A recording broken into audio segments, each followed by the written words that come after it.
Fantasy is what we'd like things to be like. I'm now 80. Right. And if I can last 20 more years and have my head in a box and my mentality in a box, then you can cruise the world's electronic pathways. You can touch, talk, listen, hear, smell, anywhere you are. But how should I imagine that? I mean, could I touch my daughter? I'm talking to her over Skype. Over Skype, yeah. We can high five here, right? You can say, yeah, like this, right? I can high five. You can high five here, yes. I can touch her. You can touch her. You can touch her cheek and say like, oh, you know, honey, you feel hot. Maybe, you know, you have a fever. Maybe you should go check a doctor. Maybe she can bring her pet, you know, and say, oh, you know, touch my, you know, whatever, bunny or something. What happens when your daughter decides to upload her mind into a machine? Do you still love her? Is it okay to erase her program? Dit noemen we nu een smartphone.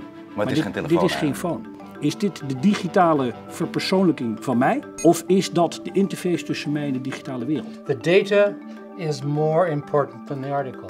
Architecture is not a goal, it's a means. Architecture is there to support life. This is going to be the cleanest waste-to-energy power plant in the world. It's going to be completed in 2017. You know, somehow the job was to how can you make such a big building that it doesn't like piss off all the neighbors. Yeah. And making it look good is one thing, but if it actually becomes like a big public park where you can do something that you can't do anywhere else in Denmark, skiing, suddenly it becomes a real contribution. And you know, as people, we actually have not only the possibility to create the city we want to live in, we have the responsibility to make the city we want to live in. Well, my view is that the mega cities are already with us, so it's not part of the future. It's with us already. Most of the mega cities we live in Asia are dumps. People who live in small countries with small cities are saying profound things about we can design these things ecologically. I don't have time to go into the details, but I would argue that most mega cities cannot be ecologically sustained. I don't think you need to be a rocket scientist to know that 5-6 billion Asians in 2050 cannot and should not aspire to live Western lifestyles. This is simply not possible because the current Western economic model essentially thrives on underpricing resources and externalizing true costs. So something incredible has happened in Germany in the last 5 years. So between 2008 and 2012, the cost of solar panels has fallen by 80%.